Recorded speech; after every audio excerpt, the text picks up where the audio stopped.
How does it feel to be able to say in your mid-20s that you're a World Series champion? Yeah, I mean, I think it's pretty awesome. I'm still kind of starting to get used to it a little bit. I'm still going through video, going through clips of, the whole postseason and everything. So I don't know if it's necessarily sunk in yet, but I think it's starting to get there a little bit. Talk to me about the parade, because how many people showed up, by the way? Was it like north of 3 million? What was the Cubs? The Cubs was like some outrageous number. I think the Cubs was up there. I can't remember exactly number wise, but I heard we had like upwards of 3 million. And I want to say too, we didn't even drive a whole lot. And it was, I mean, we covered probably a little bit more than a mile, and it took about an hour and a half. And it was classic. I mean, it was a dream come true. I want to say the last Dodger parade was 1988. So it's been close to 36 years or something in that range. So it was special for the city. And for us, obviously, it was pretty cool. What was your moment that you'll always carry with you? I mean, what was that moment for you? Where did you like look out into a sea of people and be like, holy shit, like this is real life? I mean, it pretty much got to the point where it looked like an endless amount of people. I think the coolest moment for me was just, we had 2 separate buses. So I think the team was split in half, and it wasn't pitchers or hitters on one or the other. It was kind of just a good mix of everybody. But I think my favorite moment was just kind of watching Kirsch take it all in. Yeah. Like the guy's done everything you could possibly do on a baseball field. He bleeds Dodger blue. And to see how special it was for him on that day, just in terms of what he's actually done, and him saying, this is one of the greatest days of my career. I think it made it a whole lot more special just because, the guy's done it all. You walk into that clubhouse and you see this guy's got an MVP, that guy's got an MVP, this guy's got Cy Youngs. What is it like walking into that clubhouse when you started the year at AA? Walking into a clubhouse where it's like, this is the fucking Avengers of Major League Baseball. Everyone is picking them to go the whole way, win the World Series. And I started the year at AA, and it's a who's who in this clubhouse, and I'm just trying to find my way. What is that like? For sure. I mean, the advice I got from some of our older staff just throughout the organization was, go in there, like, be quiet, work hard, like, ask questions, pick people's brains, this and that. But no, I mean, it's intimidating, no doubt. The first couple of days I was there, I also didn't go to big league camp too. So I didn't really have a relationship with any of the established guys other than younger guys who I was with in AAA for a good part of the year. But no, I mean, it's an all-star team, you know what I mean? Like there's no really one way or the other who you're going to get the most out of. I think in terms of, the bullpen role that I took on too for the first time in my career, it was just an unbelievable group of minds to kind of just bring together and kind of figure out routine wise what to do. And they made it comfortable for me. It was fun, as a rookie, like you're getting picked on or you're carrying speakers and beers and everything like that. So it's an unbelievable culture, and it took a little bit to get used to it and feel comfortable for sure. And then you see breaking news. The Los Angeles Dodgers have signed 2-time Cy Young Award winner Blake Snell. Like, do you kind of just sit there and be like, what are we like? This is crazy that and this goes back years. I mean, I know, I'm sure you have as a baseball fan before becoming a major leaguer, you followed what the Dodgers do. I mean, they either get to the World Series and then follow that up with a big offseason signing, or they get to the World Series and then they go out and trade for Max Scherzer and Trey Turner at the deadline the next year. Like, they never let up. Like, how does that motivate you as a player? Does that make you feel like they've invested so much in us? How do I not give 1,000% of myself to them? For sure. And that's really the culture, I think, that is embedded in the entire organization. And at the end of the day, the better you develop players, you just have more capital in terms of, you can go out and trade for guys. You can go out and the return rate for us is so constant. There are guys flying up every year. Like, who's this guy we just got? He looks completely different than he did his last year in college. Or, who's this high school guy we just got? He looks like he's a seasoned, guy in AA. And I think that gives us a lot of flexibility. And then, of course, too, we're a big market team. Money's starting to get deferred in terms of the salary cap. And I feel like it just gives us flexibility. And, we went out and we got our guy. We got our lefty, horse in the starting rotation. And, it's exciting. It's, it's at another guy who's, won 2 Cy Youngs in both, or Cy Young in both leagues. I've gotten to see him pitch a good amount too, just with the rehab stints he was doing with the Padres over the last couple of years. So, I mean, it's going to be cool to kind of, see how he goes about his process and, keep doing what he's doing for us. How many ticket requests did you get? A lot. Like, ballpark it for me. I think for the Mets series, it had to be upwards of 50. And like, I obviously didn't give away 50 tickets. I'd be playing for free, but like, it was a lot. And then for the World Series, it was difficult. They capped us a little bit just because of, they're hard to get.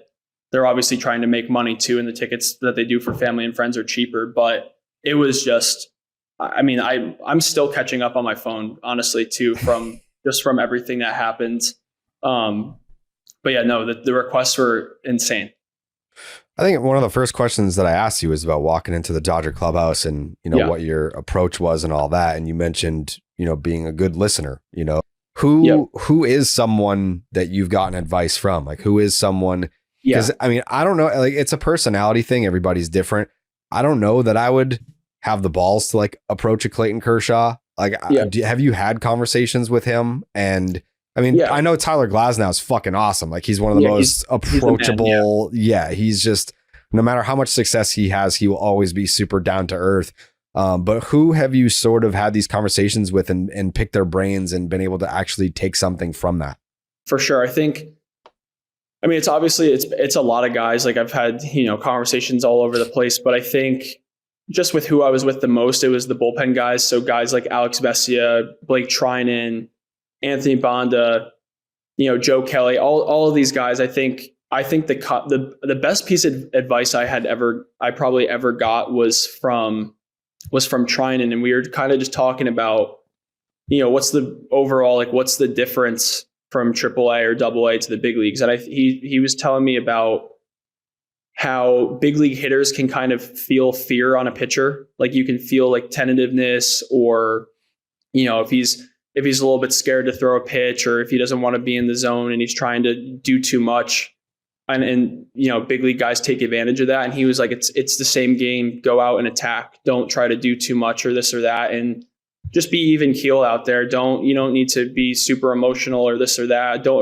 Basically just not letting the other team see you, get beat and how you react to that. And I think I kind of took that energy into the games with me. I felt like regardless of what the result is, I'm not going to really change my mindset, or I'm not going to, try to get cute with anything because there's a couple of guys on base. And that's where I think it kind of can speed up on guys. And it definitely sped up on me a couple times too up there. But just being able to recognize, go out there and stay in compete mode, attack mode, and don't let the other team see you sweat, basically.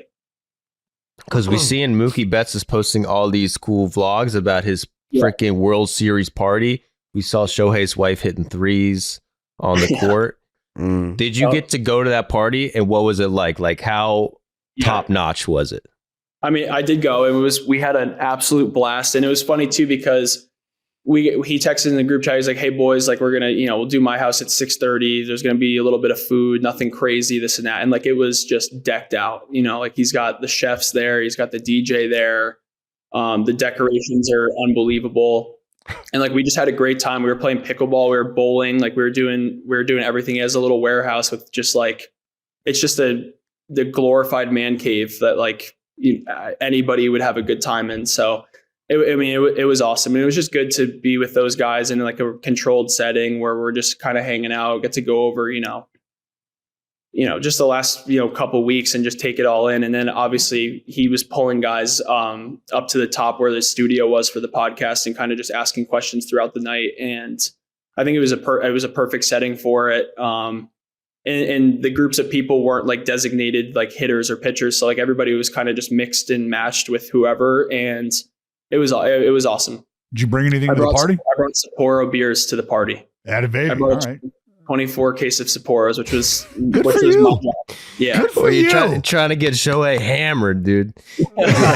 Bringing in the Japanese beers. Yeah. Last one for me. I gotta ask. First interaction with Shohei. What was it like? What did you feel? We're in the trust tree here. It's okay to say like the first time I had an interaction with Shohei, like I was a little not starstruck, but like it feels different than being greeted by any other teammate. I mean, it was. I remember I walked in and I was obviously like running around, like getting settled, saying what's up to everybody. But I think I just dapped him up and said, what up? And he said, what up? And then I made my debut and like he said, good job and everything. But like, again, like he's super, super soft spoken, respectful guy. Like he's not going to be the one running around the clubhouse and dancing and this and that. But like he was, I mean, it's Shohei Ohtani, you know what I mean? Like I'm walking in, I'm like, the guy looks like a sculpture of a human being. Like, what he does on a baseball field on a daily basis is incredible. And I think to share a locker room with him and, you know, obviously win a World Series in his first year as a Dodger after everything he's done in his career and not gotten to the pinnacle of where he wanted to be, that was super special. And, you know, I mean, I personally think he's the best baseball player ever to step on a field. So that's something that I can, you know, I'm going to tell my grandkids about at some point too and brag about it. So he's awesome. That's the fact. Like you are going to be able to be like, yeah, I won a World Series. I was also on the first championship team that Shohei Ohtani won, like a World Series. That was the first time he won a World Series. I was his teammate.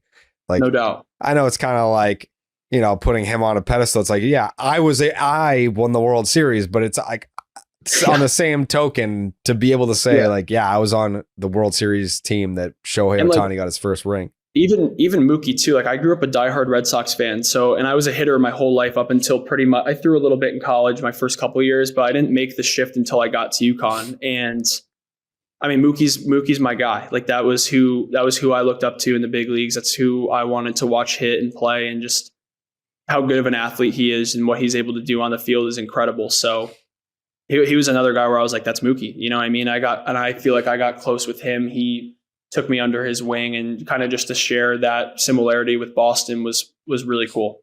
If you have a season where you start the year at AA and finish with a World Series title, how do you even go about creating a goals list for 2025?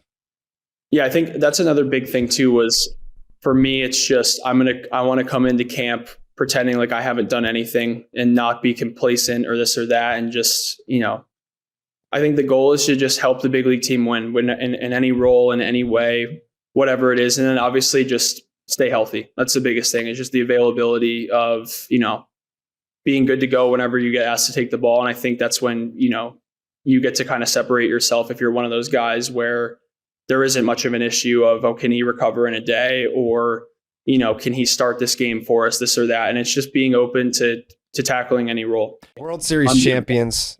Ben Kasparius is one of them. Thank you so much for taking the time. This was awesome. This was a lot of fun. We'll do this again. As you continue to climb that ladder. We'll be rooting for you. And no doubt. Appearance number 2 is coming up. ご視聴ありがとうございました。チャンネル登録と高評価よろしくお願いします。